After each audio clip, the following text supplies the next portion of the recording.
falter, and we will not fail. The return to Taliban rule would condemn their country to brutal governance, international isolation, a paralyzed economy, and the denial of basic human rights to the Afghan people, especially women and girls.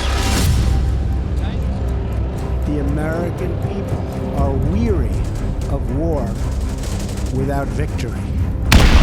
Nowhere is this more evident than with the war in Afghanistan, the longest war in American history.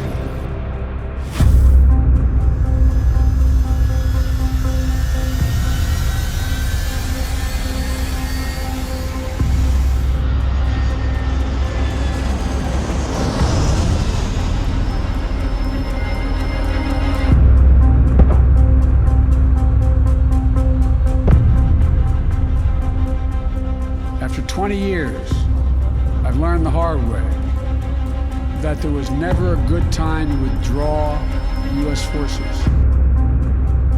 We need more of something that is often in short supply here in our country: patience.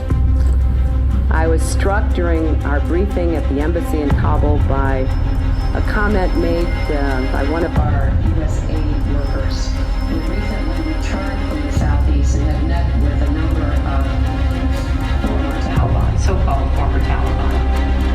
And one of these former Taliban said, "Americans may have all the watches, but we have all the time." I think it's a lesson that we forget at our peril.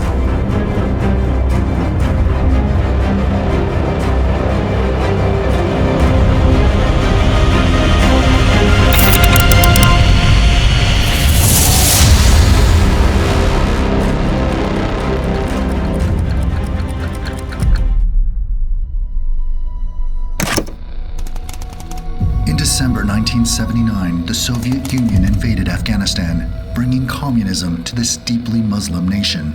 Once the government forces, armed by their Soviet allies, were able to create an impregnable shield around Afghanistan's major cities, now the shield is crumbling, the soldiers are despondent. Our view is that it's very important that all of the Soviet forces be promptly withdrawn from Afghanistan. Just one day after the so-called conditional ceasefire, this is the reality in Kabul. No one doubts now that the Mujahideen will take Kabul. The question is which faction will arrive here first, and whether they'll be looking to take the capital intact or to extract revenge for 14 years of bloody fighting. Everybody thought they will wipe us out in 1 week, but we're addicted to freedom.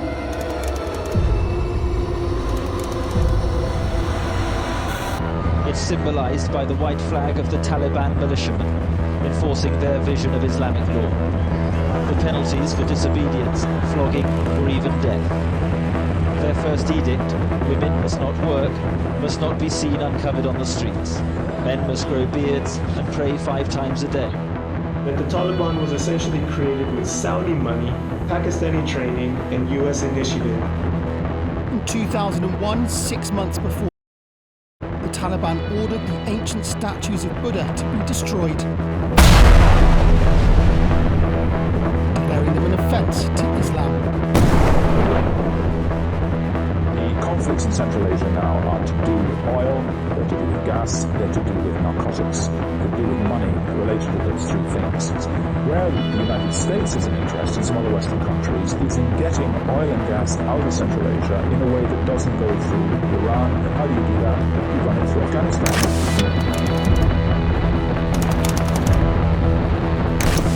Enemies of freedom committed an act of war against our country.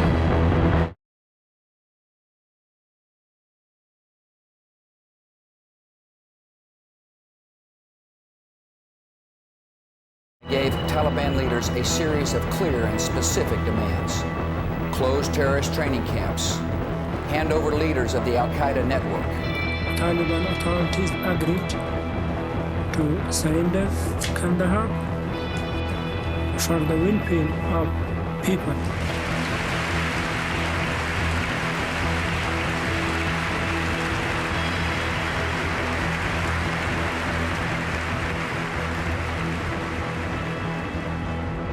the oppressed people of Afghanistan will know the generosity of America and our allies. As we strike military targets, we will also drop food, medicine, and supplies to the starving and suffering men and women and children of Afghanistan. But we condemn the Taliban regime.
Foreigners and expats come to Afghanistan and fall in love with it.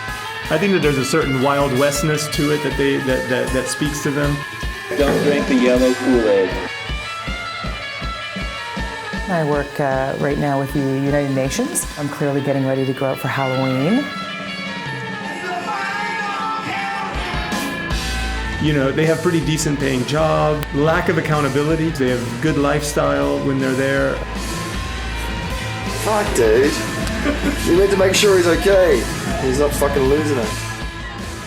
We all kind of knew each other. All the expats seen having dinners or having gigantic parties at ambassadors' house where they bring out like hundreds of bottles of alcohol, to going to the bars in Kabul and drinking till the break of dawn. So this is a security checkpoint for parties that we throw in Kabul. I'm obviously the bitch on the fucking door who's, you know, telling everyone, you know, you can or you can't come in. We call it face control. Why are you here? See the show. What show? The way. Why, guys? Apparently I'm not paid. Ooh! Fucking special treatment! Breaking rules, smoking weed, the kabubble, as we've kind of put it. We were still in high school despite being 30 or 40.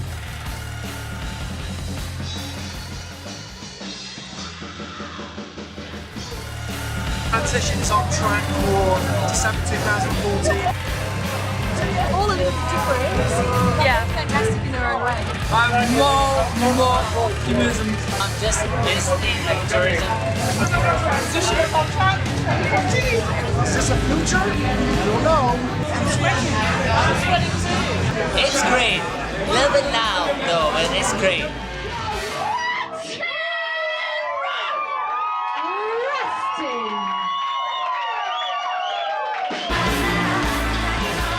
Has been a stimulating experience in letting people in, making sure it gets fished properly, and you know, having turned the way you look so fast, it's been a big crowd. So I'm going to go inside now and enjoy myself.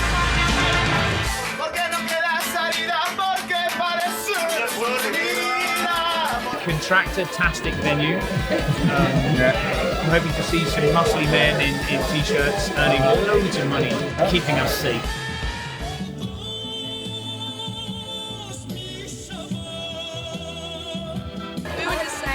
Amazingly determined you are to even keep filming at this moment of incredible drunkenness. I'm very impressed. Go strong,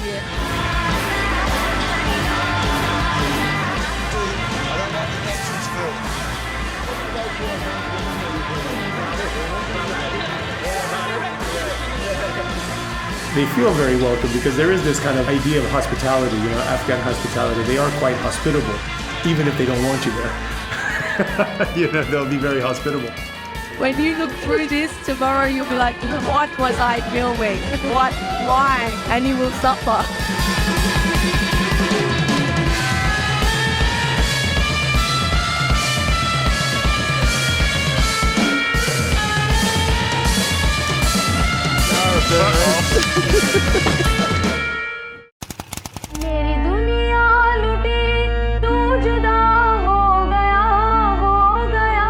No one refers to their city with love the way that Afghans refer to their city. They call it Kabul Jan, which means my dear Kabul. Once you've been to Afghanistan, the next time you go, you could land blindfolded and it smells like Afghanistan. There's a dustiness, there is a petrol, there is a smell that is so familiar.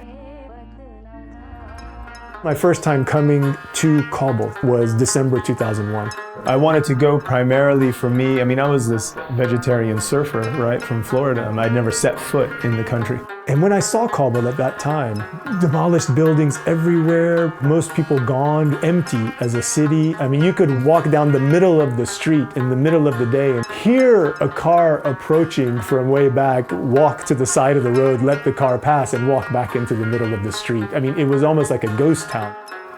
It really seemed like a sort of, kind of proverbial tabla rasa, just white canvas. It clearly needs help, right? And maybe now we can do it better. Spent about a year working for a couple of different NGOs, having to go into refugee camps to talk to Afghans about education projects, health projects. And I think deep inside of me, there was this desire to want to help. With a lot of diaspora wanting to go back to your country, there was a desire for me to get to know that history of mine, that lineage of mine better. When they first came, we were very optimistic to our future. We thought that we will be one of the countries like Germany or UK or any other countries. And there will be no fighting anymore. There will be no bad economy. There will be work, job opportunities, as it was. In the first years, yes, it was like that.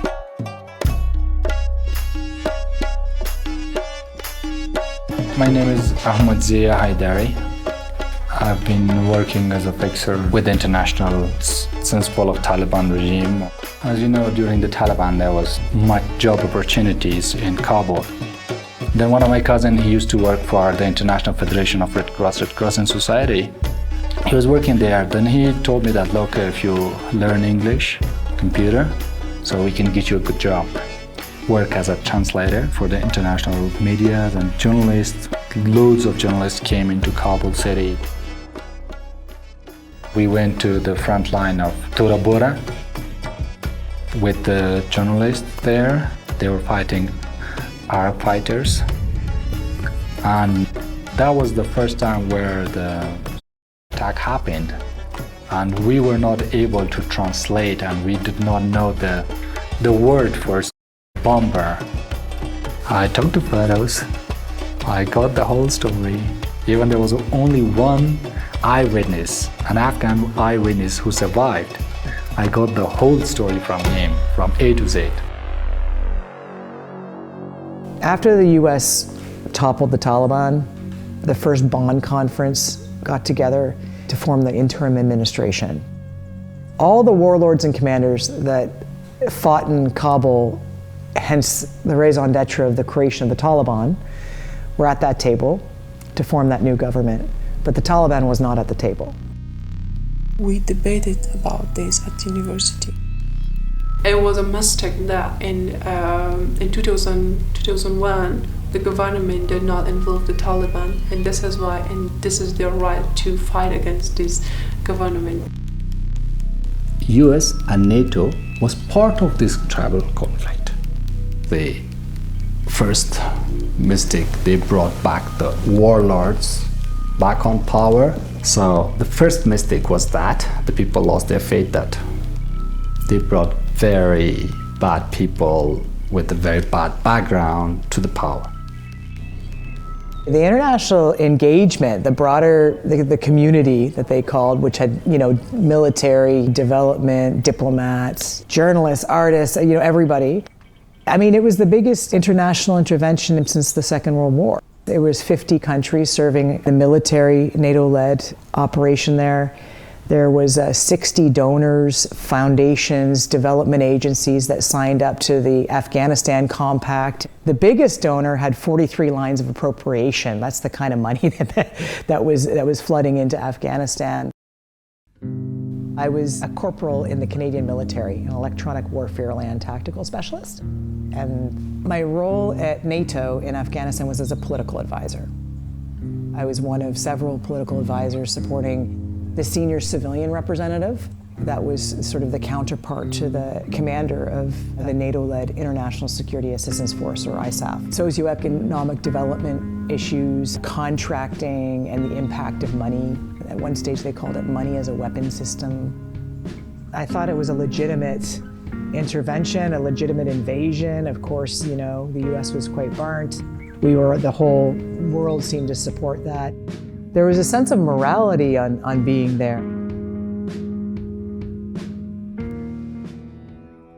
So since day one, as they came into Afghanistan, so they started taking revenge from one tribe, from Pashtuns. All the bombardment were happening in the Pashtun areas. They used different types of mother of the bomb and different types of the bomb in the Pashtun areas. The president was Pashtun? President was somebody who could not go to his village. Karzai was a Pashtun, is a Pashtun, but he was that weak Pashtun that he was not able to go to his village. He didn't have support of his people. Hamid Karzai 1295 rai. What people want, first of all, is peace, food, shelter, and then maybe somewhere down the road, democracy. It's very natural. And if we cannot give them food and shelter, they don't care about democracy. We made a lot of mistakes in the beginning. I think we brought democracy and elections way too early. We have this tribal system. And if the leader of a tribe or of a group says, I am voting for this candidate, the entire tribe is going to vote for the candidate. So you can easily buy votes or make deals. And then we hear things like that. That was pretty close. I guess you can't say you're confident that the ceasefire is being followed at this point. So I arrived this morning into Kabul at 6 a.m. It wasn't that I thought I could change Afghanistan. Part of it was I wanted to understand gender violence, and I wanted to do that by understanding different pieces of that puzzle. What does she say happened? She says that nothing happened. Yeah. It definitely did play into my experience as a victim of gender violence. I was raped when I was 18. My sister was raped when she was 19. I was angry with how the world was not engaged in gender violence and women's rights. This was pre-UN Women. We didn't even have the UN Women set up at the time. I wanted to understand the scope of Afghan women and Afghan society, from, what it meant to be women in prisons, to women in parliament, to, female athletes, to this burgeoning group of female activists.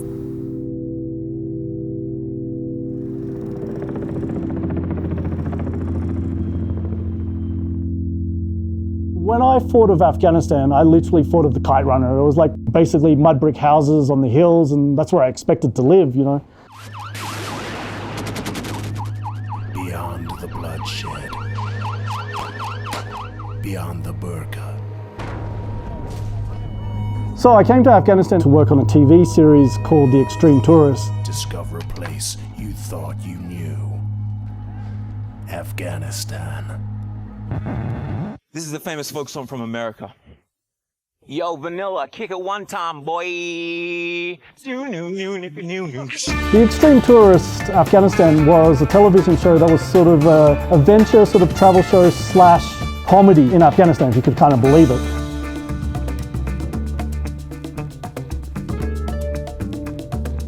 We entered a bodybuilding competition. We went and met witch doctors. We tried following snow leopards. We hung out with one of the comedians in Kandahar who pretty much almost tried to kill us. So we kind of looked for the light moments in Afghanistan and had the time of my life.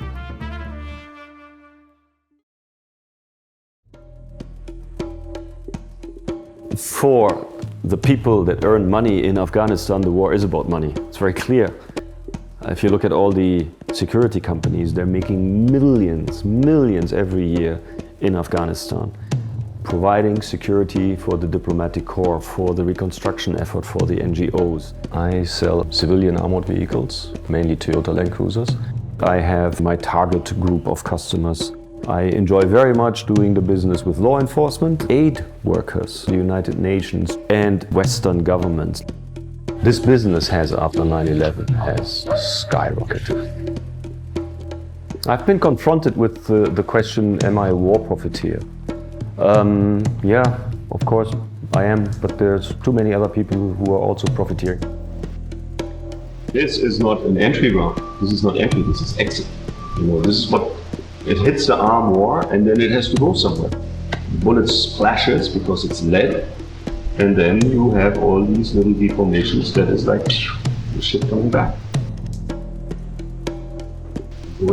I didn't enter this business because I saw an opportunity to make a lot of money. This business developed into what it is when I was already doing it. Our vehicle is protected from all sides with armor steel, against automatic rifle fire, against IEDs, bombs, against mines and hand grenades. That's as good as it gets. They were always hoping for the solution to the violence. And until you reach that solution, you have to protect all the people that come to rebuild the country. So with every NGO, there is probably 2 PSD who are protecting him. And then people needed armored cars.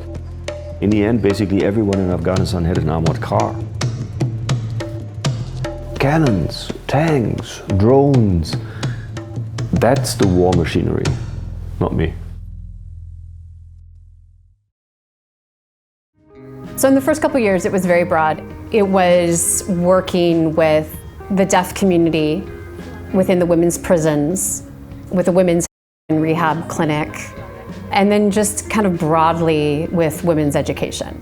The idea being, what are the projects that are easy to implement, Afghan-led, are sustainable, or that have an impact? So we're in Kandahar city, and this is the first time that I've been to Kandahar. The interesting thing with Kandahar is, a beautiful city from our courtyard of the hotel, but I have to wear a burqa from the moment that I leave the airport. The burqa is not just for cultural reasons, it's also to disguise me as a foreigner. The main issue not being the Taliban, but being kidnappings. That's fine. Perfect. All right, I'm ready for Kandahar. It's a very frustrating garment to be wearing, stifling hot, especially if you're sitting in a car because there's just no air circulation. So obviously very difficult to see out of. You have no peripheral vision, and it's also just very difficult to walk in because as you walk, it wants to shift. I obviously don't have the knack of wearing a burqa quite yet. The prisoners seem to be very well cared for. They're actually building things like visiting halls and things for the prisoners. They're building a playground for the kids. They're actually trying to make it livable. It's humane. One of them was a young woman, she's about 20. So there's 5 wives, she's the last. The husband is 65 years old. She was married to him 4 years ago when she was 16, so he would have been 61. Only the 4th and 5th wife are alive. The first 3 were killed by the husbands. She herself showed us knife scars all over her body. I haven't done anything other than try to hear their story and try to share their story and try to be empathetic and understand what they're going through. What do you do when you can't help? And your offer of help seems pretty meaningless when these women, what they're going through. I don't know. I don't know. I don't know.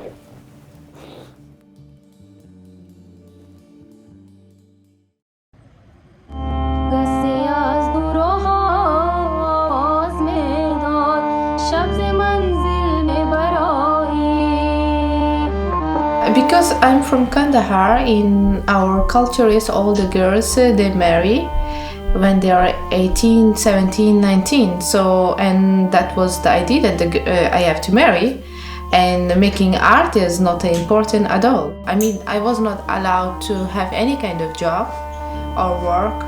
My bachelor study was not completed, and I was in my third year just starting, and then the idea was like, okay, the girl is grown now, she has to marry. Then boom, never allowed anymore to go back, and then already was planned for me different life. I thought art is gone from my life.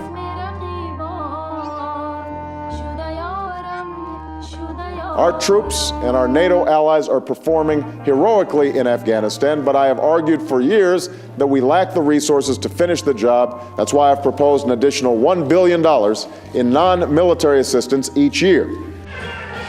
In a war, culture becomes oftentimes the greatest weapon that gets used, particularly by Western nations. Just looking at the US embassy itself, they had this whole public diplomacy department. And so within that, they supported civil society activities. Within civil society, there was arts and culture. They were wanting to feed a certain propaganda about how their invasion, how their intervention into this country has helped. So they were just funding everything. They were funding films, exhibitions, festivals.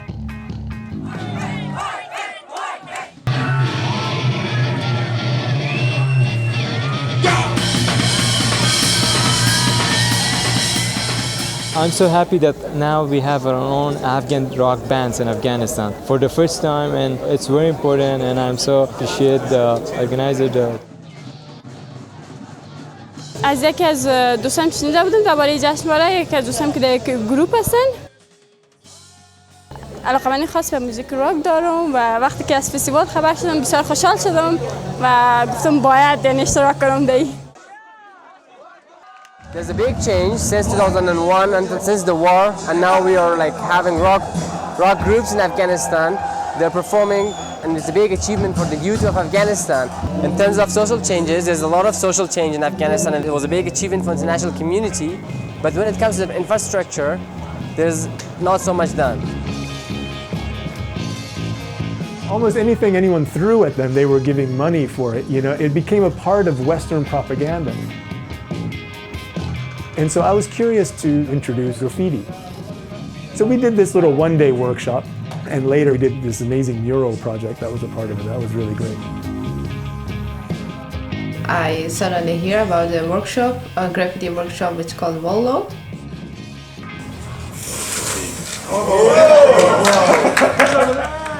I'm Malina Sulaiman, and I have graduated my school 4 years before, and I have done painting, but it's the first chance to give me that I will do something street art.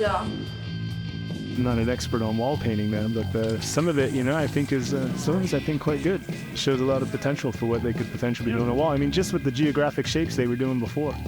I mean, you take something like that, something simple, right? Circles and squares and filled in dots and whatnot. I mean, you do that on a wall, a bullet-riddled wall in Kabul somewhere. I mean, you could actually, highlighting and accenting the bullet holes or something, and expanding them and adding colors to them and whatnot. So you're taking this thing and actually completely transforming, what it means, what it was about, and kind of and obviously beautifying things.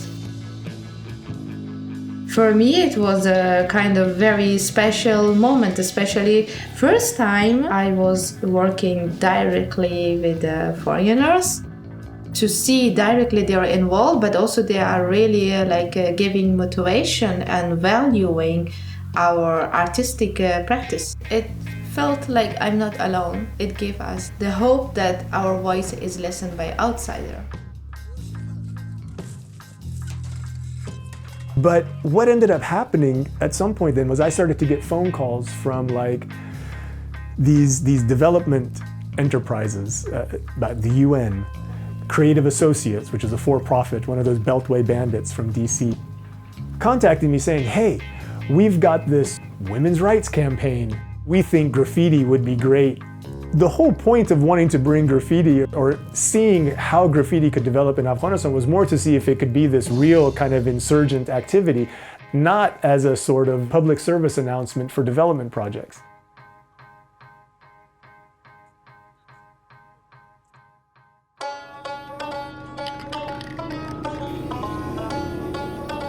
That was the moment I remember, like, what I did, this workshop, which was in Kabul, this is exact right tool to demonstrate or protest for my right as a woman in Kandahar city, because the women are not allowed to come to the galleries to see the artwork. So that was one of the reasons also that I start to draw on the walls.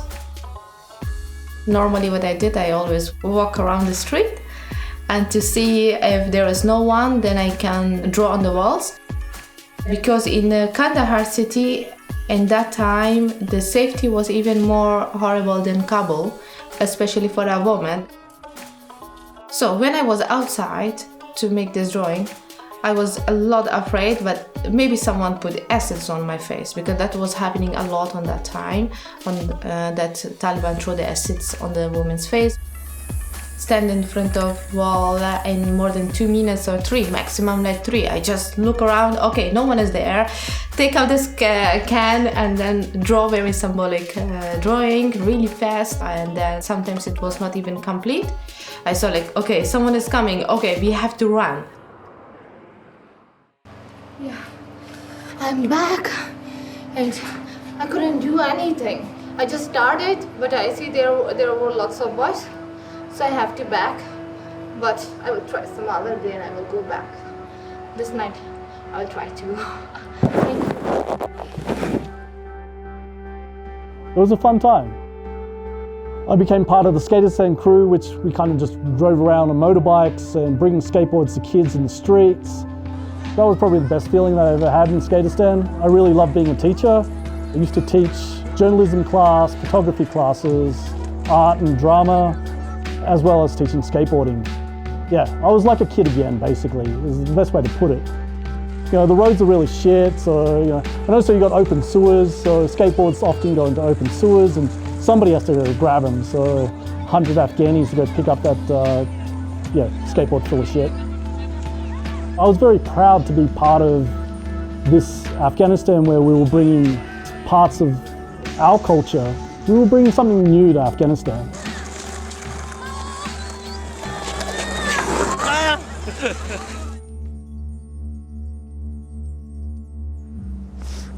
So this is the spot about, well, exactly 1 year ago that we almost died. My driver, Shah Mohammed, was taking us up to Panjshir, lost control of his little Toyota Corolla and smashed into this barrier, knocking it down into the cliff below. A year later, I rolled up with my giant bike case and I rode my bike around Panjshir. Like the first rides, I was just scared. Like I was just like, I knew I was doing something I shouldn't be doing, and so I was like literally riding like this tiny little area and then being like, okay, like, is everything all right? Like, I should feel good. Pretty disappointed. Looks like Endemic Pass is not going to happen. So about 10 minutes down the road, an old man with a donkey came by, which everybody's been stopping and saying hi and asking what we're doing, and he kept saying, no, you can't go up, you can't go up. So I'm going to Anjuman. He said, no, you can't go.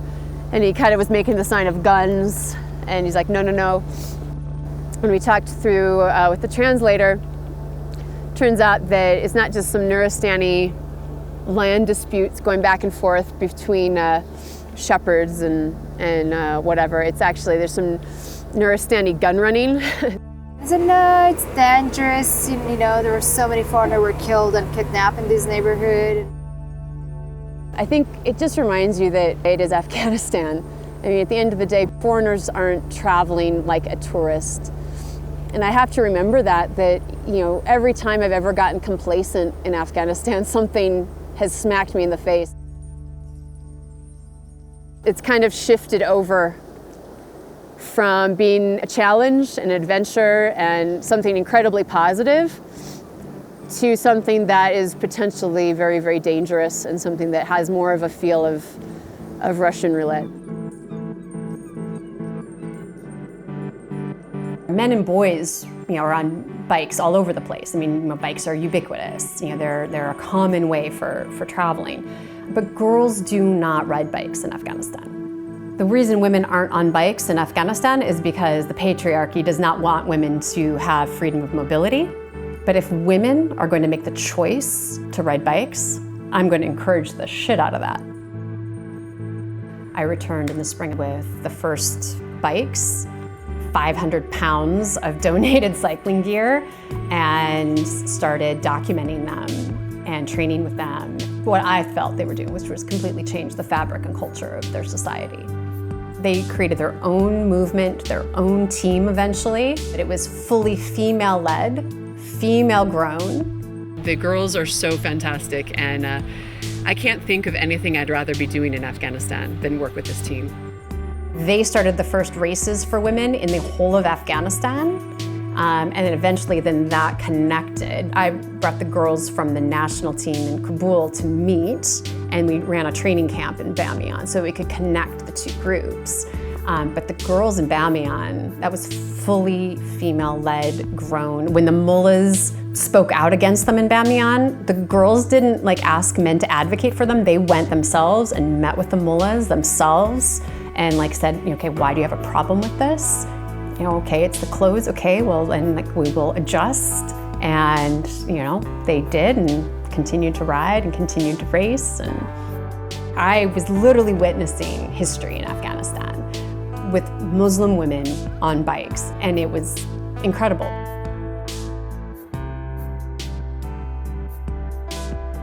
The security situation in Afghanistan has been changing, certainly over the last few years, but I have never felt that I had a problem here. I am comfortable working in Afghanistan as a foreign woman.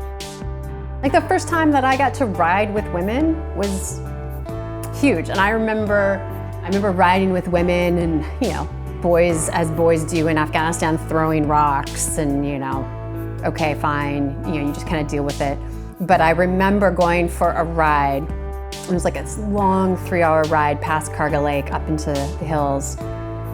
And we stopped to have a picnic, get some water, turn around, and there's this steep, winding road back down.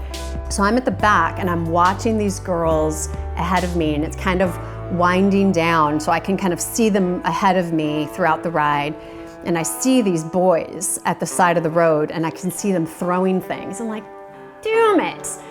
They're probably throwing rocks, and these girls are gonna run over the rocks, and they're skinny little racing tires. They're gonna crash, and nothing happens.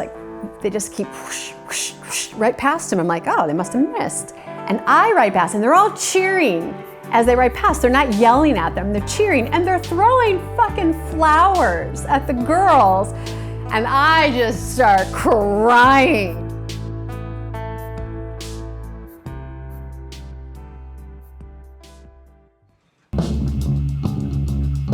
The situation is increasingly perilous.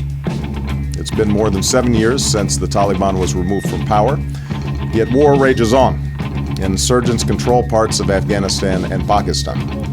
Attacks against our troops, our NATO allies, and the Afghan government have risen steadily.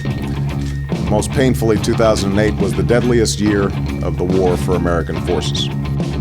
And to the terrorists who oppose us, my message is the same. We will defeat you. And as Commander-in-Chief, I have determined that it is in our vital national interest to send an additional 30,000 U.S. troops to Afghanistan. So when Obama came in, the good war, Afghanistan, he coupled it with a time frame. If you look at the logistics of deploying troops, creating bases, creating all that structure and putting all the money in, 2009, 2014, and then the period where you have to redeploy all the troops, retrograde all that material. So you're talking about 5 years, which needed to be waited out by the Taliban. And you're absolutely right. We told the enemy when we were leaving.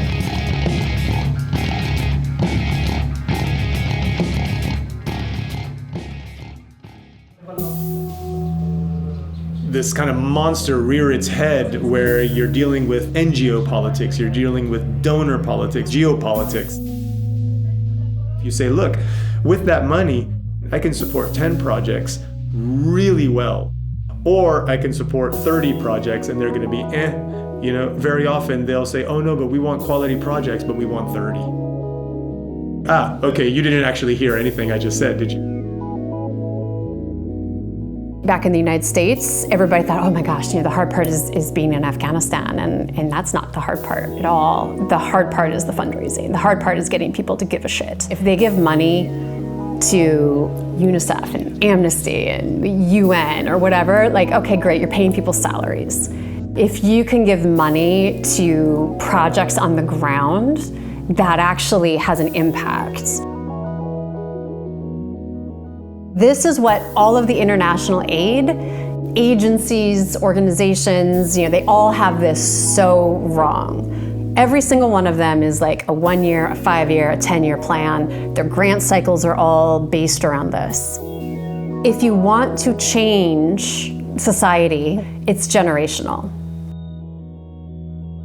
No one wants to fund something that they may not see the benefit of. Imagine you're in this kind of desert landscape with the desert that has like the hard earth, hard cracked ground.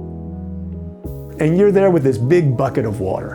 And that big bucket of water is everything that happened in these last 20 years. All the money that went into arts and culture and the police and education and everything. And you take that big bucket of water and you just dump it on the ground. So that water is gonna run and spread, right, really wide and cover a large swath of ground. But it's gonna evaporate before it penetrates into the earth. Before it actually gets in to nourish that ground and soften that soil so that something can grow, it's gonna evaporate. That's what happened with Afghanistan, in my opinion.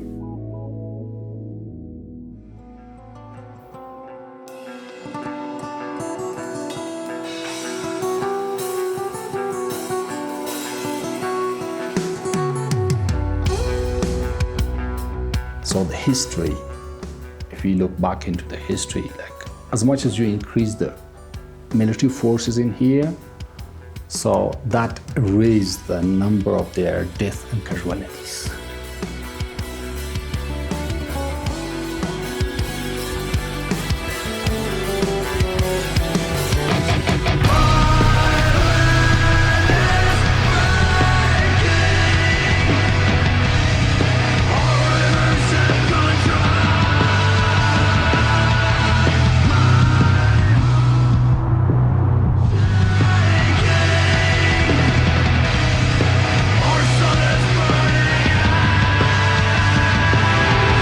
They changed the Humvees into MRAP. They said that these are anti-IEDs and stuff. When they were changing tactics, But the conflict was getting hotter and hotter by increasing troops. Taliban, I call them murderers, I call them terrorists, I call them the enemy. Simply because they do not differentiate between the enemy and the collateral.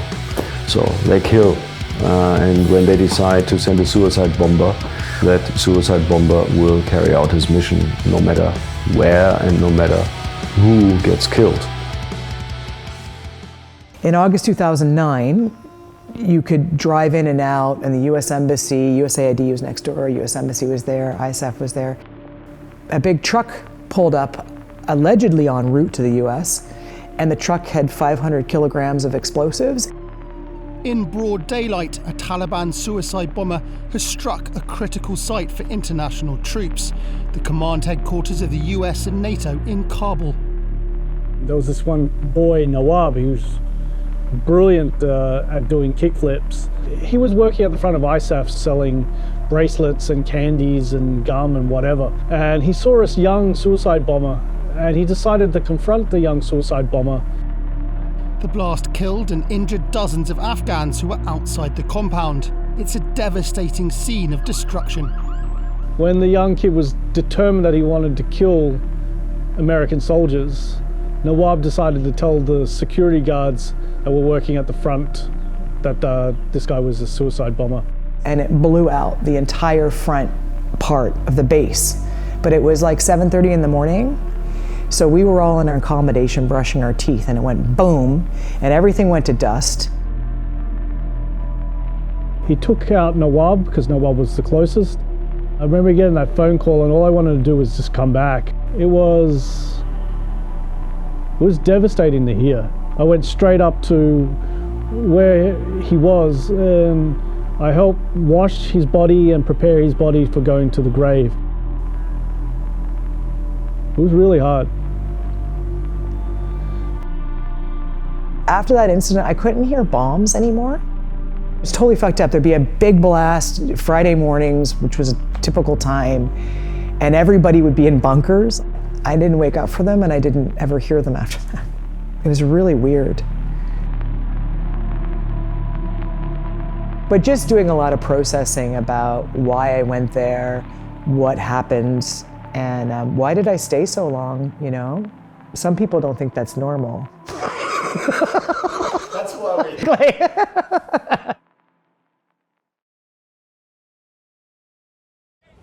Want it dead or alive? Dead or alive? Work much more than 3 hours. Want it dead or alive? How much, please? $10. Want it dead or alive? Dead or alive? Tonight, I can report to the American people and to the world that the United States has conducted an operation that killed Osama bin Laden. Within minutes of that statement, thousands of people in Washington were streaming towards the White House. I do remember when Osama bin Laden was killed, jubilation outside the White House and American flags, etc., etc. We finally got the world's better without him, and that we can start to bring our troops home today. You know, for me, to be perfectly honest, the death of Osama bin Laden was something that kind of touched me to some extent in the way that that an actor or a singer or a band that you kind of grew up with dies. It goes against the grain of what a lot of people think. I felt kind of a wave of nostalgia. My reaction to bin Laden's death was, why are we continuing with this war in Afghanistan? But for me, I mean, personally, I just wanted to know where the body was. I wanted proof that they actually got him. And attacks. Which one of these attackers were Afghan? Which one of them? None of them was Afghan. And then if you blame bin Laden for this, bin Laden was your friend. You funded him, you trained him, you armed him to fight your ancient enemy, Russia.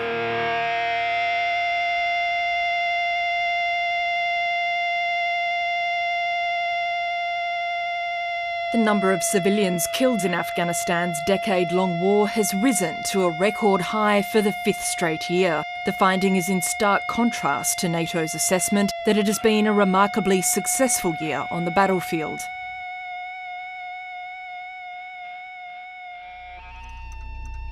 There's a period about 5 months in 2012, there wasn't one complex attack on Kabul. And I was like, we might have won the war. Like, we actually thought for this 5-month period that there was not one, like it was just calm, you know?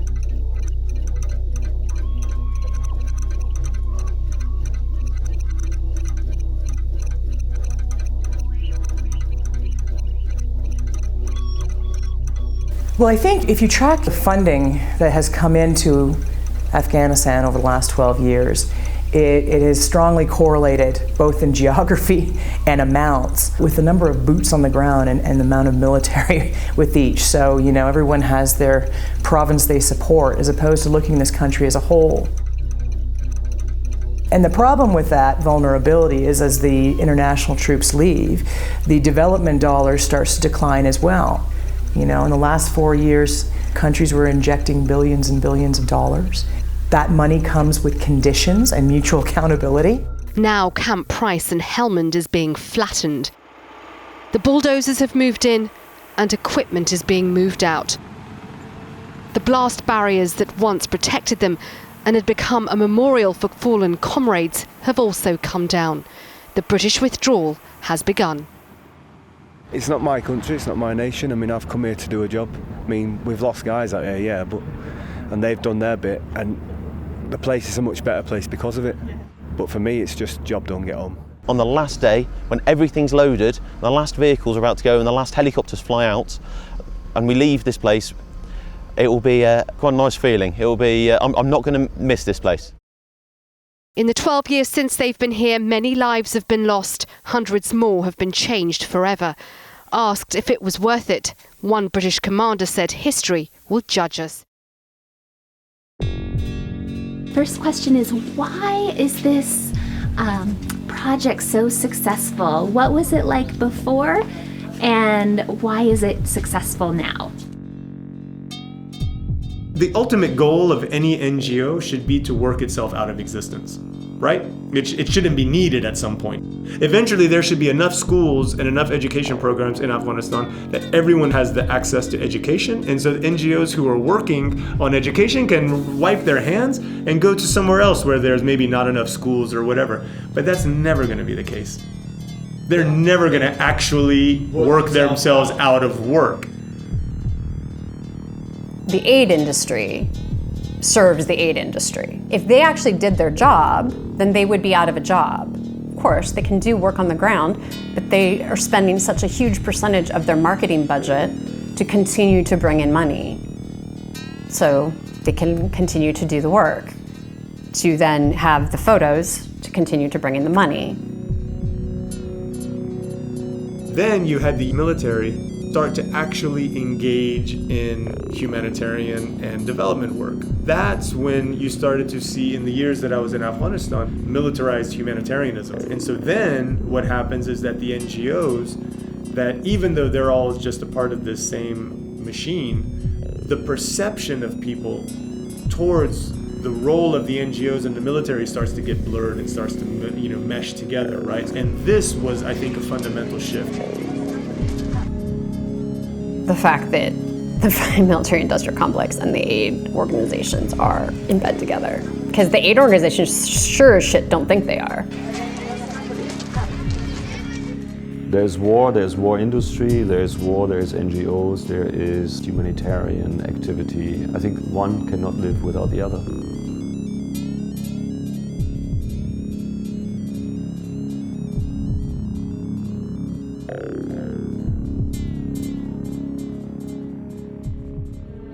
This method that the US has used over and over again of having the Afghan soldiers or the Afghan militias calling in the attacks repeatedly created mistakes of wedding parties being bombed, convoys of people going to weddings being bombed. Everything that's going on here is completely fucked up, and there's no way that the system that is in place right now for trying to stabilize Afghanistan is going to work. If you go to the provinces, if you sit with the people of those villages and share their stories, then you can see what this Afghan security forces has done in those provinces, what kind of war crimes they did, shooting children, shooting kids, shooting houses. So of course, if somebody keeps shooting me and killing me, of course, even if it's me or you or anyone else, they're going to join the Taliban. There was this Taliban math, so if you kill one civilian, they and their village and their family and friends will become Taliban empathetic or Taliban.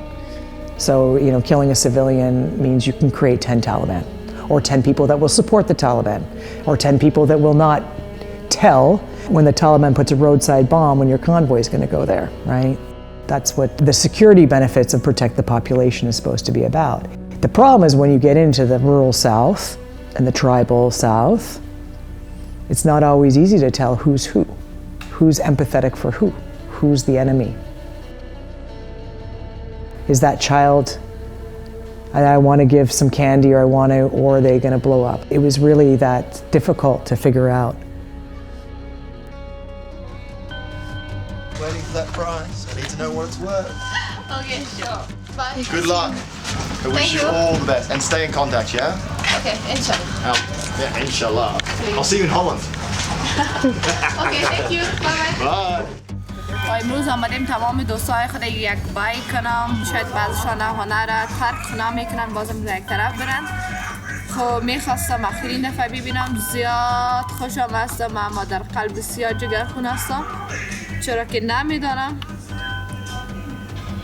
در وجود چی خواهد کردم امروی مردم بیگانه. و من تمام دوستای خود زیاد دوست دارم. دیگه گفتنی نیست، بند کو دیگه. بند کو. You took a big risk. Coming to here.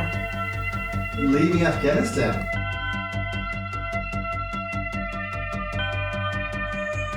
When I saw myself that I was very threatened, that I'm not able anymore to work as an artist, and especially when my family, they saw this, they said like, okay, we have just one thing, we are gonna let her to marry. No matter whose proposal is coming, as soon as possible, we just let her marry and then all the story is over and finished.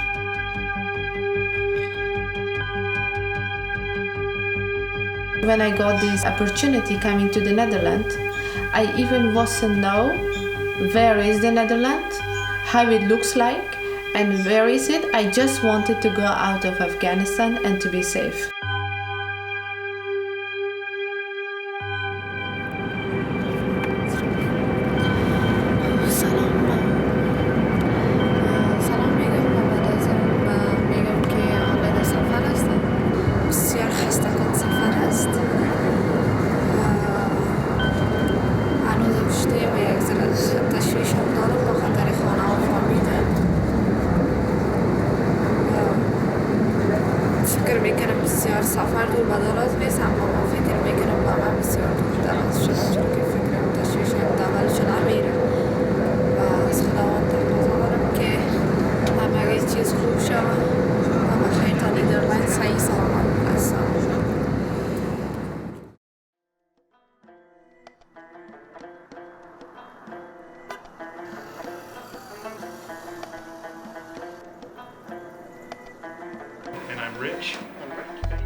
More and more conversations with taxi drivers and people during elections times, they'd be pointing to different candidates and saying, you see that candidate?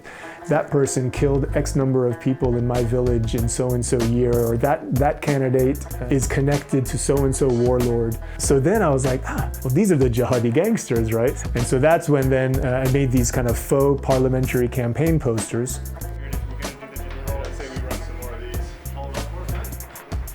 One thing that I did for my own protection and also to kind of make it more open to different ethnicities and different people. On my face, I put a black circle, and in the text inside was your favorite Jihadi here. So people could kind of put in who it is that they wanted.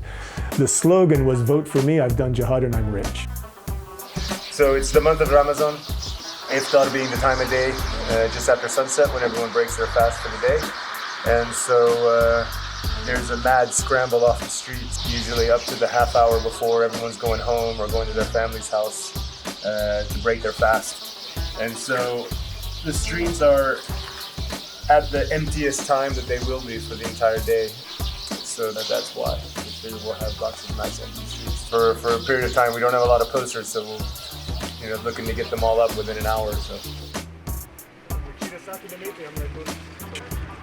We printed out a bunch and went around and just put, a few up in strategic places around town.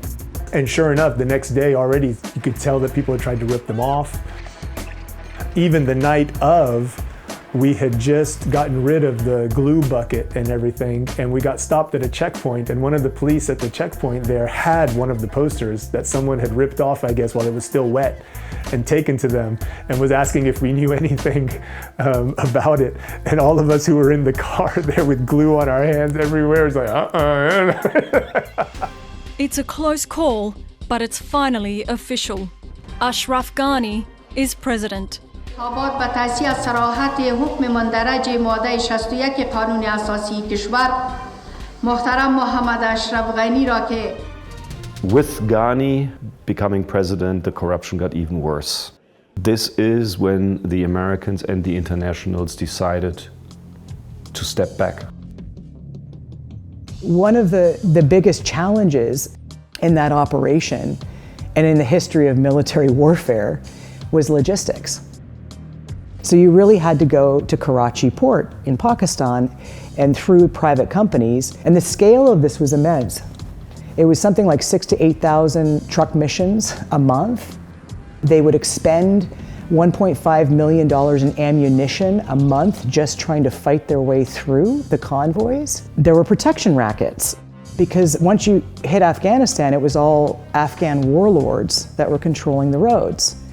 And so they would either fight through the roads or they would pay the Taliban for safe passage, to the point where if you see, testimony of Hillary Clinton to the Foreign Relations Committee saying, we are one of the major sources of funding to the Taliban. It was at a time where the war became quite financially incentivized. So much money is going off to the insurgents that you're trying to fight that most commanders and most ambassadors and most of the international community are like, how are you going to solve this equation with this endemic corruption? The way that we spent money there was on burn rates, spend.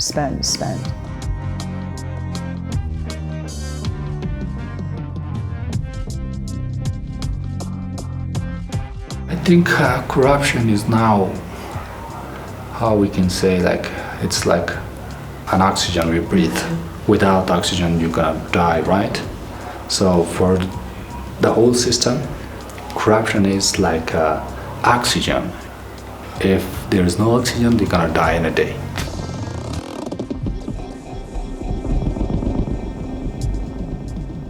One of the things that you would always hear in Kabul from the taxi drivers was having to give tea money to the policemen at checkpoints. Simultaneously, what was starting to happen at that time was Taliban insurgents, they were starting to do coordinated attacks on government buildings, ministries, and things like that, wearing police uniforms. I started to get fascinated by these two things that were happening, and so I was like, okay, well, first of all, let's flip the script on paying a bribe. And second of all, how easy is it really to put yourself into a position of power through uniform? We walked out with, I think, 3 or 4 police uniforms. So what I wanted to do was set up a fake checkpoint on the streets of Kabul and give money back to motorists rather than asking them for money. They said, we'll send a real policeman with you for your protection. We're like, no, we don't need it. But they sent one anyway. I stopped cars, I checked their paper against the license, I opened trunks, where are you coming from, where are you going, the whole 9 yards. And after the little spiel, then I would offer them 100 Afghani, which was equivalent to about $2. And I would offer them the money with an apology on behalf of the police, the government of Afghanistan. One of the real kickers, which was really great, was then the real policeman comes up to me and is just like, oh, it was really fun, I'm glad I came, but you gave all that money out, and what about me? So the whole story being about police corruption then came right back with it. And so I had, I think, about 200 apps maybe left that I gave him at the end. I have a lot of great friends in the government of Afghanistan, but there was also a lot of officials in that government in senior places and their relatives that operated like an organized crime network. It was very much a kleptocratic regime, right? I saw a contract with something like 10 subcontracts. I'm like, where the hell is that school or whatever, We did many stories about this. So the first contractor was American. So it was like, admit that, like was 10 million. So the second contractor gave it back to 7 million. Third contractor, another American, ha ha ha ha. The very last contractor who really did the work, it was $1.5 million. From 10, it came to 1.5. I don't know if you ever heard people say, wow, the Taliban just burned that school down. You had a situation where you're like, actually, no, either the school wasn't built because of or the contractor burnt it down.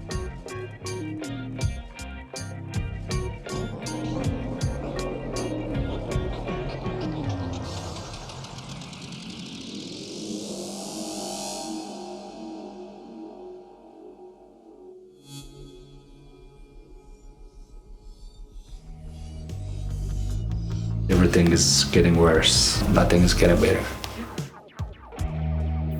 The warlords who still control everything, directly and indirectly.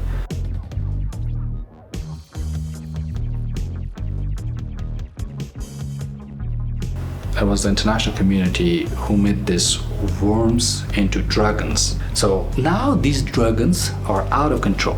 And international communities see them and they know they have proofs, they have everything, but they can't do anything about it. From my point of view, these traitors, warlords in the government are a bigger risk than the Taliban for the future of this country.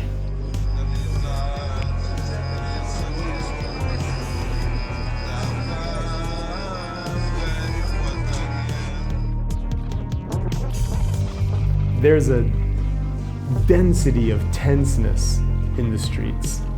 There's a lack of trust in the streets. It's almost like anyone and everyone is a suspect and is suspicious of someone else. And so the police, forget it. I mean, first of all, there's even more checkpoints now than there were before. Here in Kabul, we had NDS, like the intelligence services, all active, well equipped, well armed, well trained. We had police force, we had armies. But still in Kabul, every day the level of crimes was going higher and higher and higher.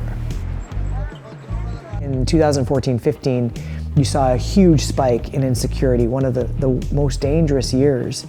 But it wasn't like Taliban insurgency, it was crime. It was like tons of crime, tons of criminal activity. Kidnapping. Yeah, money-seeking kind of crime because everybody lost their jobs very quickly. We created a huge false economy on our presence. In Kabul, we had quite a big tension, like every day, as I said, magnet IEDs, target killing, assassinations. I always had AK-47 with me, loaded, one finger on the trigger, another hand on the safety catch. It was like, let's say, like a front line. So I never felt safe at all, especially with clients, without clients, because you never know who's gonna attack you, where and how. And it was happening every day. What do you got? What's in the bag? It's guns. Guns, right? Guns are... Yeah. We'll need guns today, Just right? in case. Most of the bars had to close because there wasn't enough business. And people were generally afraid of the Taliban and the Taliban coming back. By the end of it, like come 2015, there was really no scene. I got any like special little things? Just in case, you know, if you want to do drum action. Okay. Good evening. From Bagram Air Base. There will be difficult days ahead. The enormous sacrifices of our men and women are not over. But tonight I'd like to tell you how we will complete our mission and end the war in Afghanistan. We will shift into a support role as Afghans step forward. Afghans are responsible for the security of their nation. and we build an equal partnership between two sovereign states. As we do, our troops will be coming home. The war's over, by the way. The war's over? Yeah. Congratulations.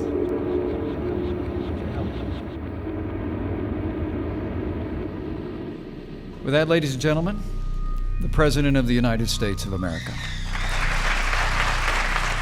I just went to the Oval Office and found this beautiful letter from President Obama. Right? And we won't even tell the press what's in that letter. Negotiations between the Americans and the Taliban started, and I think what triggered this is that the Americans understood that with the Afghani government, you cannot continue working. It was, let's get out of here. I think meeting is a great thing. I think that meeting with, you're talking about war. There are meetings with war, otherwise wars would never end. We want to get out. The peace deal, the Taliban didn't have to give anything. They got 5,000 people out of jail. They never had to talk to the Afghan government. Finally, I can announce with great pride the beginning of intra-Afghan peace negotiations. We've been negotiating with them for quite some time, getting along with them.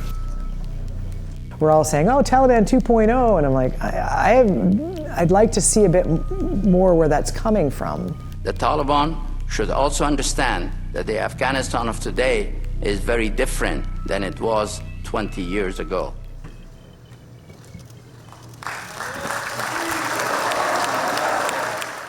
Taliban fighters have been rapidly gaining ground in Afghanistan, capturing 5 provincial capitals in an offensive that's moving at an alarming rate. The latest 3 cities to be seized fell within hours of each other. A resident described the city as total chaos. Right now, the provinces are falling quickly into the hands of Taliban.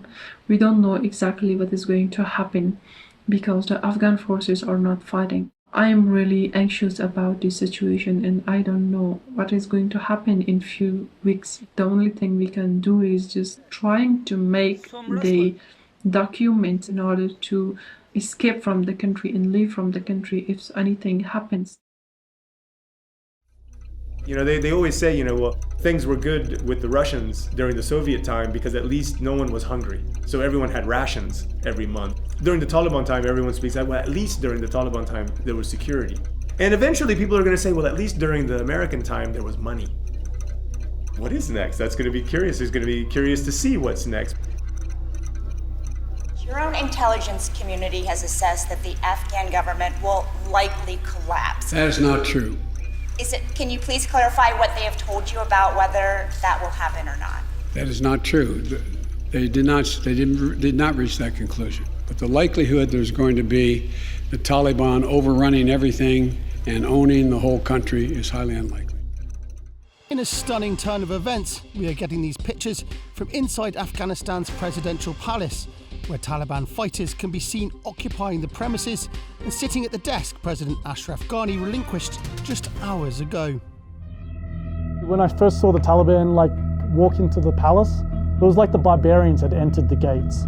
I was like, what the fuck? I was astounded that they come rushing in with their guns and they were sitting on the presidential's chair and enjoying fucking life.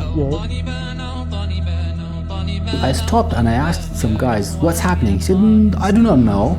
I saw tanks are driving toward the city, fingers on the triggers. Then I realized this may be a coup, maybe something. Oh my goodness, it's Taliban. So I drove back home, stopped my vehicle and took my guns off. And then I called my Taliban friends. What's happening? They said that we are at the gate of Kabul city. He said, please bring your car, pick us up. I remember when I found out, I was uncontrollable, crying, and first time, I feel so lonely. This did unfold more quickly than we had anticipated. So what's happened? Afghanistan political leaders gave up and fled the country. I was shocked. I think the whole world was shocked. We spent so much money on training the soldiers. In the beginning, there were signs that they would really try to defend Kabul, but in the end, they just ran away.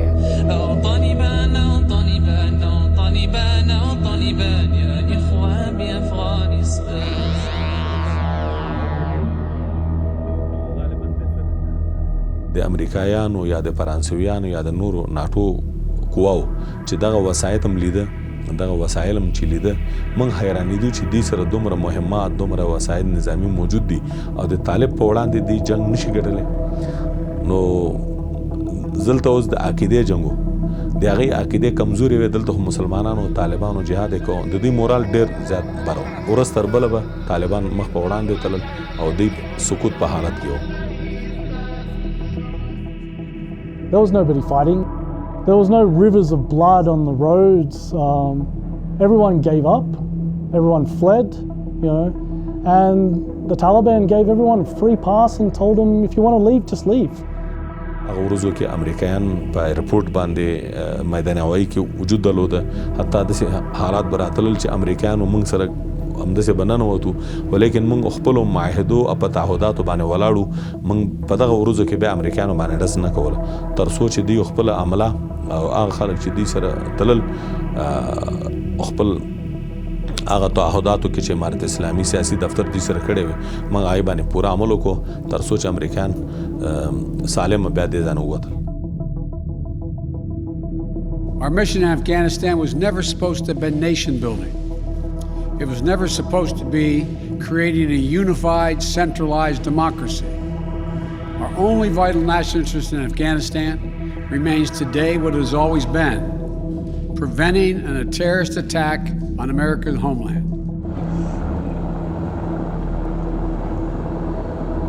The Taliban didn't really want the evacuation to happen as it did.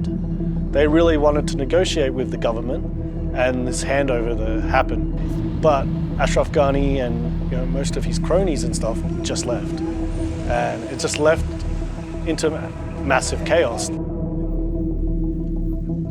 The airport got very chaotic, and then at the beginning of it, the landing was only 30 minutes and up.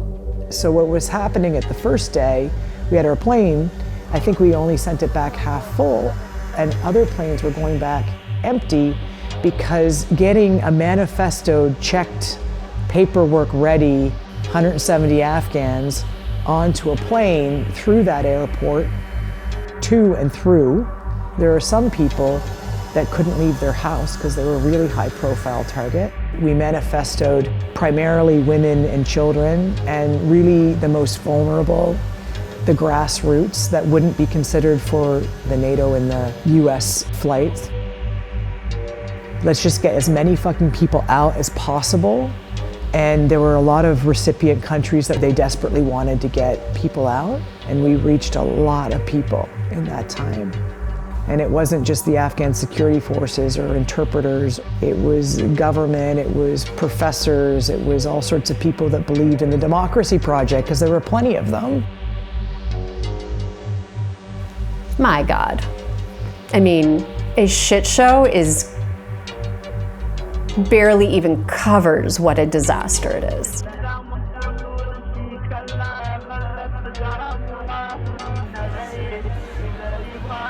We didn't sleep from August 17th to August 31st. And I can give you an example of the stress. I mean, my eye started to bleed on the 31st, like just blood coming out of my eyes. Just constant, every fucking day. More evacuation, more safe houses, more money, more visas. And it's just like, fuck.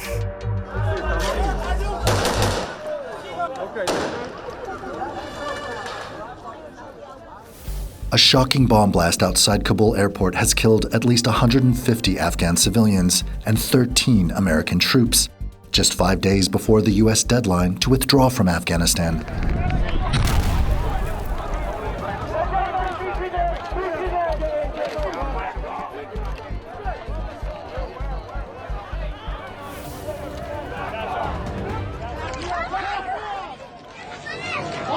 So many people were trying to get out We were even standing in the sewer for hours just to get to the airport gate. Some people died in there. دویم چې موږ ډېر ودردولو هغه د امریکایانو آخري ورځو کې دښمني وه. آخر کې دا چې کوم افغانانو سره ظلم وکړو، افغانان یې تیارو ته یې وخېژول، افغانان یې ډېر بې عزت کړل، دا موږ دپاره د خفګان ټکی وه چې ټول عمر کې دغه بده خاطره به ما د ژوند پاتې وي. If I think about evacuation, it is done terribly. If I compare this to the Russian took 1 year to go slowly and let the country for Afghans in a way, a bit right way. Americans don't really care about Afghans. They just betrayed and used each Afghan in our country as well. We didn't betray them. I didn't betray them.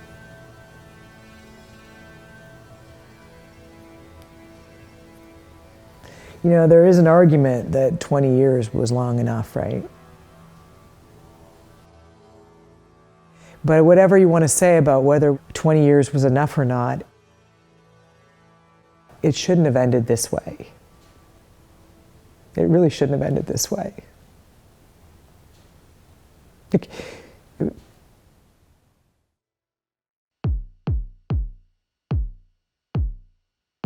The evacuation from Kabul continued throughout August 30, with a steady stream of transport planes leaving Afghanistan as patrolling aircraft circled overhead. The US military completed their final takeoff 1 minute before the midnight deadline, bringing an end to the longest war in US history. The Taliban marked their victory with gunfire throughout the city, lighting up the night sky with fireworks and weapons.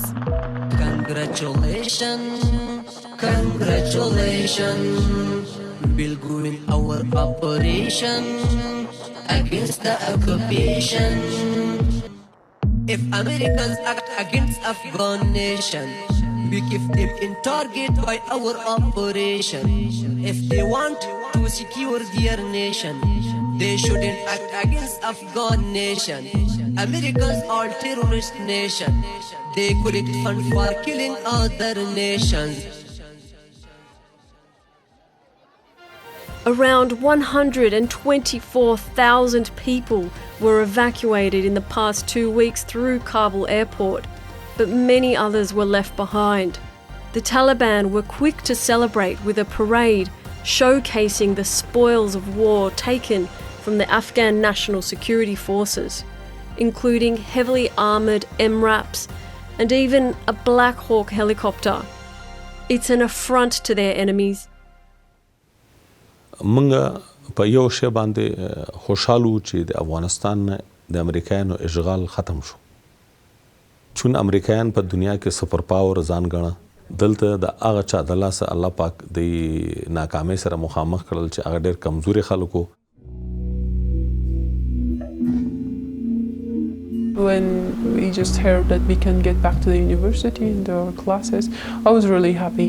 When I get there at the university was not the same as it was before, because lots of our professors has fled from the university, and we have some new teachers, and lots of the restriction on women actually, they just separated the times, they just separated the classes between the boys and girls, they just separated even the exit doors and the entry doors to the girls and boys.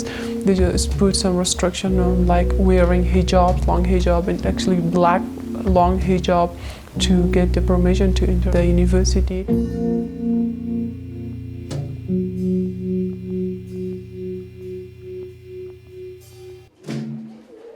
The Taliban has suddenly ordered secondary schools for girls to close again, crushing the hopes of those who had eagerly attended classes for the first time in 7 months.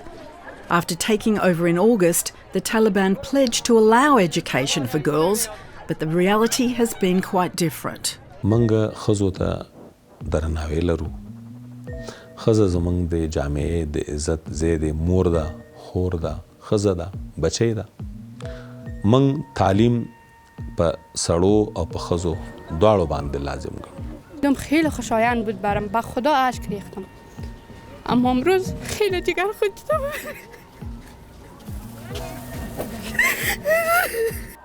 صرف د متوسطې د لیسو کار دی د لپاره هم مشران په ترتیب لګیا دي تر څو هغه ځایو کې کوم کمې بشي وي او دغه ترتیب برابر کی زمونږ بچي زمونږ خويندې دا د اکثریت چې نیوکې لري وایي پسرلي کې واده کړي ولې په دغه خپل او دا یو سطحي انداز باندې یو عارضي یو شکل به چې متوسطې اوس بند دي ان شاء الله العزیز ان قریب د دې اعلان به وکي چې دا خپل بچو په مخ به مکتب به ان شاء الله حاضر.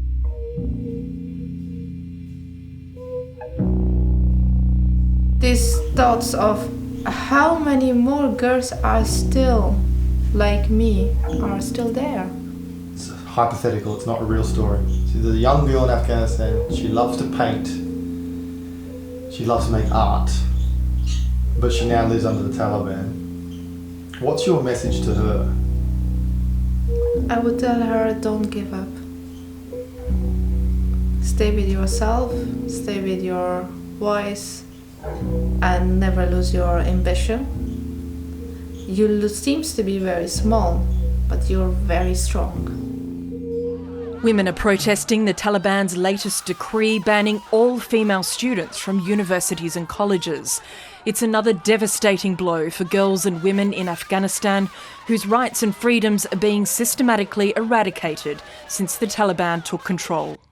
I was like, I have lost everything. I have lost my hope. Even I was not looking to my books because I was thinking that it is something useless. What is important is to leave Afghanistan.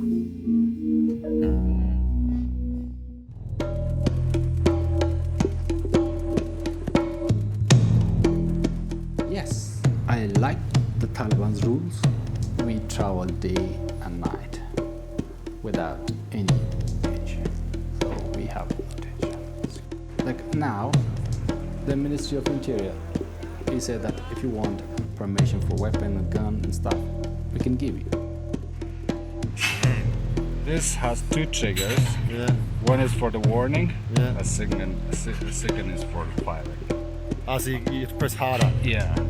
So when you press like that, then it goes automatically. Pop, pop, pop, pop, pop, pop, pop. It shoots more than one? Yeah, automatic. Ah, it's automatic. So you work as a journalist, and if you have any problems, you can shoot people. Not people.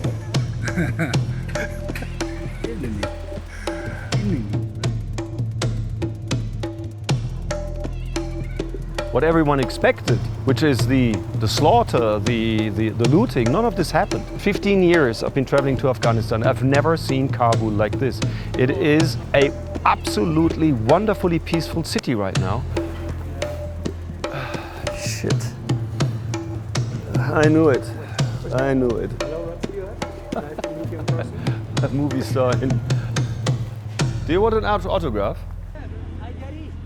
Women are not allowed now to exist without a man in their life. So no, it's not peaceful. Afghanistan is not okay if you are a woman. It is not peaceful, it is not safe, it is not free. Another very good thing is it's significantly less traffic. Significantly less traffic. Look at this. They were very, very quick to put this on the walls. By the way, girls are going to school, yeah? It's this bullshit that girls cannot go to school. How are you? Hi! Girls are going to school. I think it's always important that when any white male has an opinion as to what's happening in Afghanistan, it's going to be different than any woman. So when any white male says, well, things are relatively good, no, fuck you. It probably is to you because you have freedom of movement. And no woman does, so fuck you.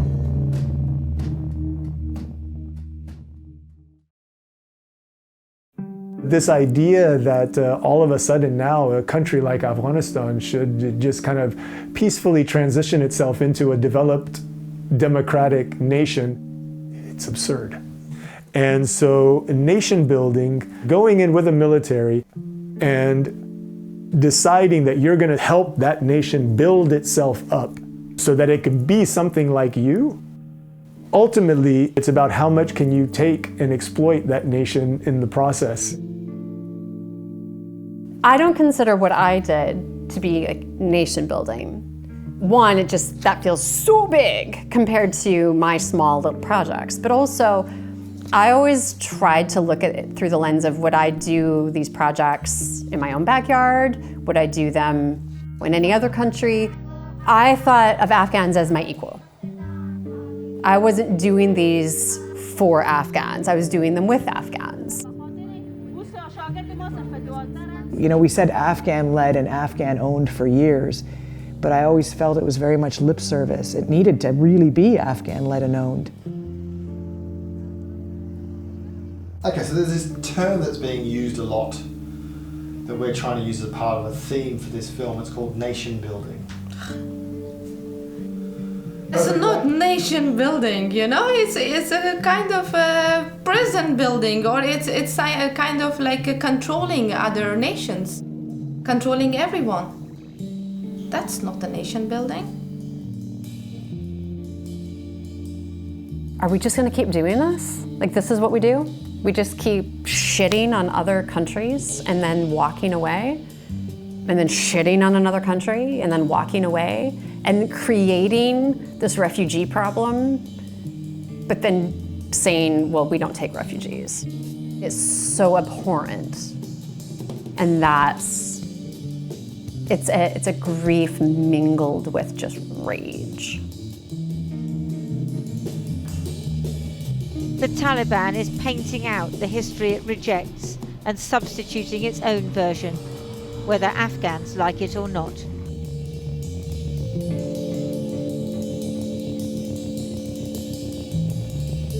And now you have a government in place where 17 of the 33 cabinet ministers are on UN sanctions lists as terrorists, and several of which are on the US Foreign Terrorist Organization list.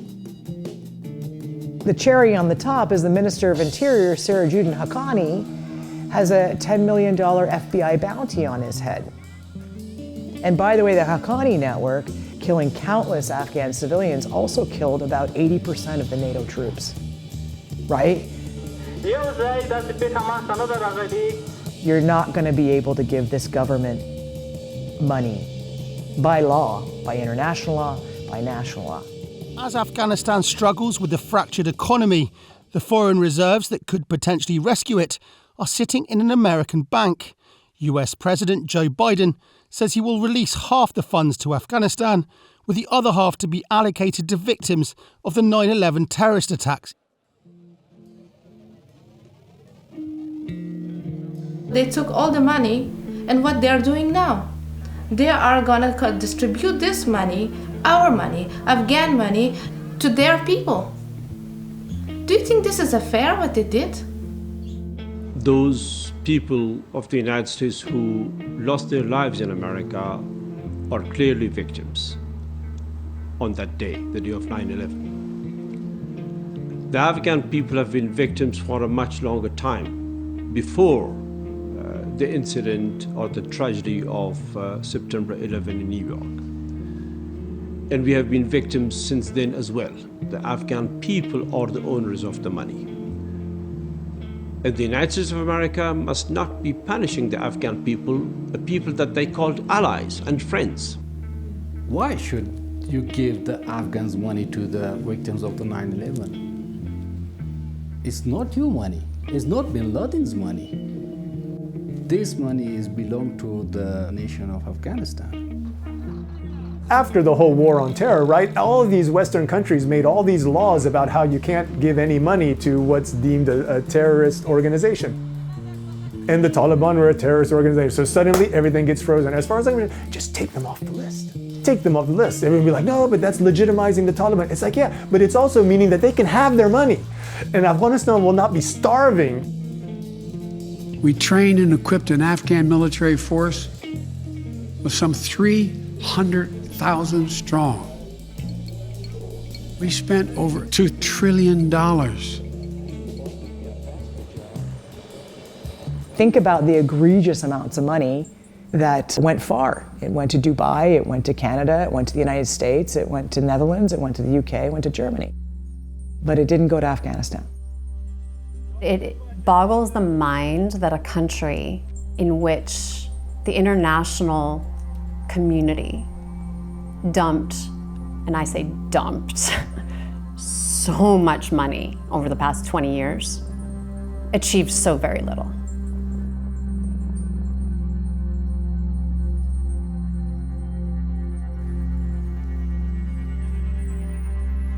ټول ولس طالب دی اوس په یو دفعتن واحده باندې موږ ټول افغانستان باندې الله پاک برلاسي کړلو امارت اسلامي د انتقام جذبه نه لري دغه شل کلن نظام خلق پاتې دي موږ ټول په وړاندې د امارت غېږې خلاصي دي تر څو موږ مثبت نظرونه ورکو د خپل د موجوده نظام نه ملاتړي وسو تر څو یو فایدار حکومتداري پاتې شي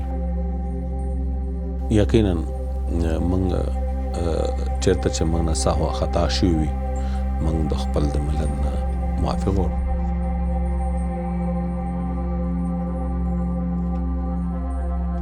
Well over 50,000 Afghan civilians were recorded having died in the war. 66,000 Afghan security forces, countless maimed with injuries for life. And about 3,500 NATO allied soldiers died in that war in the 20 years. امریکایان په ټوله نړۍ کې اچا سره د دوستۍ او د پایدار دوستۍ تعلقداري اچا سره نه لري خپل اهداف یو ځای کې ګوري هغه چې ترلاسه کوي نو بیا نور باندې خپېږ دی وځي The souvenirs from your trip to Afghanistan, wasn't it? Many souvenirs. Just tell me what it is for the show. Yeah, so this is the Taliban flag, and 2 days after Taliban entered Kabul, street vendors were offering this for sale at every corner of Kabul, and it shows you how flexible the Afghans are and how quickly they adapt. Afghanistan has a new flag, the 30th time it's changed in just over 100 years. This white flag, stamped with Islam's declaration of faith, replaces the black, red and green stripes so many Afghans have fought and died for.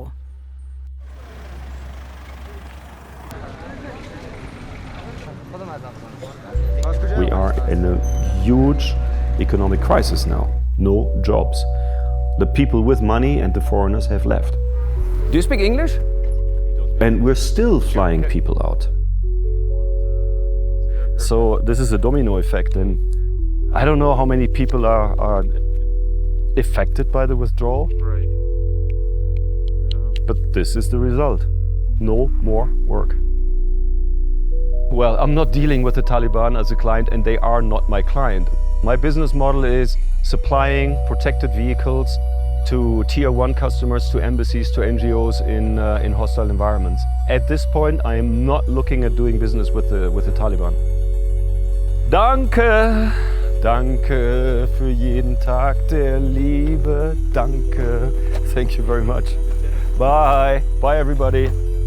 What we need to achieve in Afghanistan is that the people find reason to stay in Afghanistan, and that means we need to help them create jobs. Peace is there. Now we need jobs.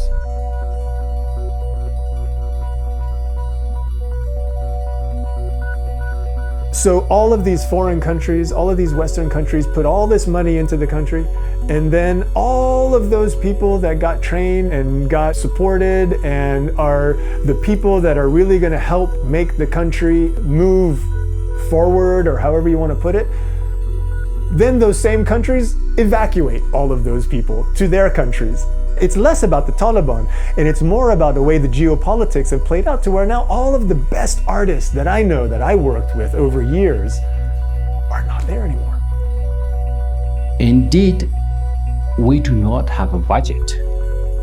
If we call the university teachers, school teachers to come back and start your work, that means that we have to pay them, and we don't have budget for them. We are under sanctions of the US. I want those Afghans back in my country. So this is my country, even if it's a good situation, it's a bad situation. I have to live here, I have to work here. Leaving Afghanistan is not a solution.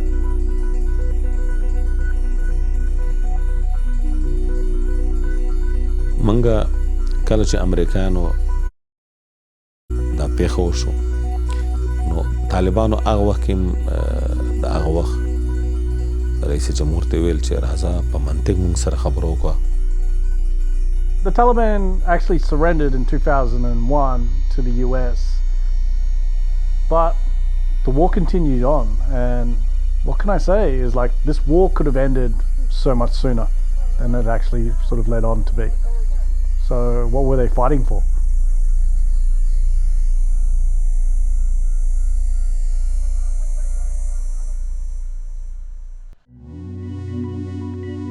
I've always been a hopeful person. I've always believed that Afghanistan will find its way and its people will find its way. I'm very glad to be part of its history and to see where this country goes. The war is over. It's quiet, it's peaceful, and this is a fantastic basis now for all parties to look at what can be done for Afghanistan and for the Afghan people. I think we will wake up to it. I mean, you can't leave this government in place unless they do change. Change in action.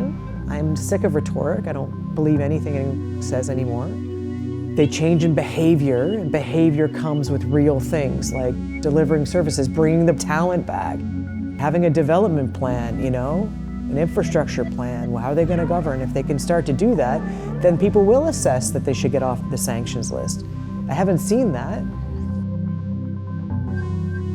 but it is early days. I don't have a lot of faith. If we destroy countries and create poverty, we aren't the good guys when we come in and distribute aid.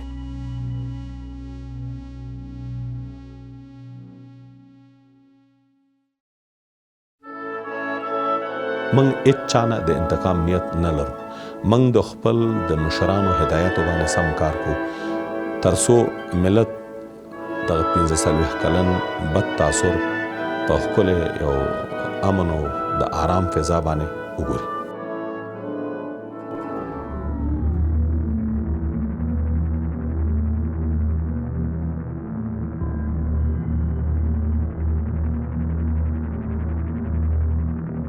The ways in which the work got done needed to change, needed to be different. I clearly don't have all the answers of how that is, but when you look at the way in which development enterprises work, even just international development in general, boom, we're gonna do all this stuff right now, real fast, tons of money. Had that water been poured more slowly,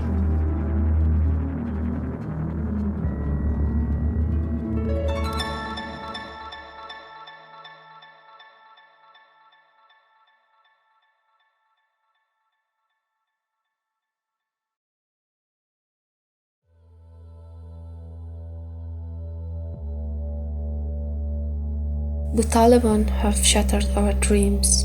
They are stripping away all the things women have fought so hard for. High school are still closed to girls, and now they have banned women from university as well. They have banned us from working in most professions in workplaces. They have banned us from working for humanitarian organizations and NGOs. They have banned us from traveling without a male guardian. They have banned us from doing sports. They have banned us from visiting parks and eating at garden restaurants. They have reduced women to shadows, and now they are trying to silence our voice.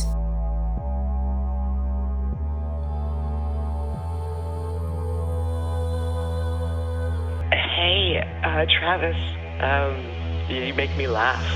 You've got the watch, I've got the time. You say the urban legend. At the beginning, nobody was talking to the Taliban, There's no fucking way a U.S. military commander walks up to a Taliban in 2001, the Taliban says, you got the watch, I got the time. She thought it was a rural, or like a Pashtun proverb, and it's not.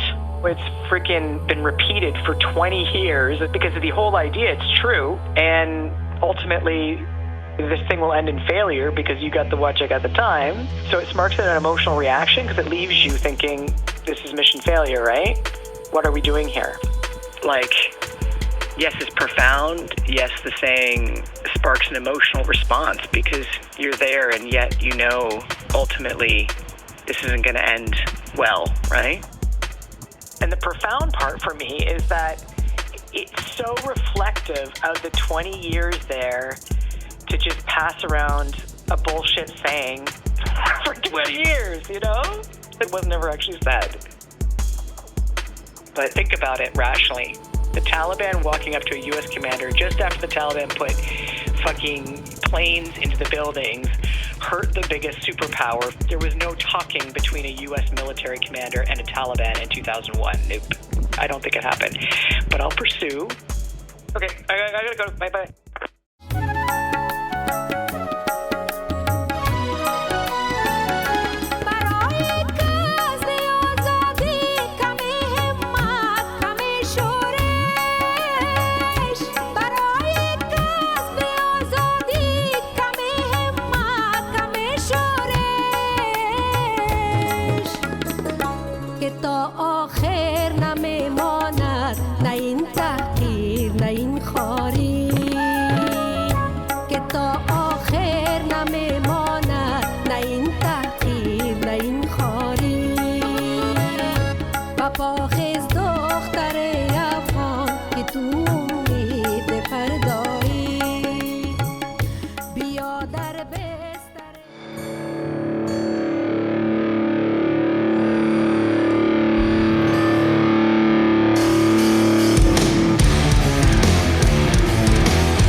Sorrow wasn't right from the heart. Our sorrow story wasn't heard.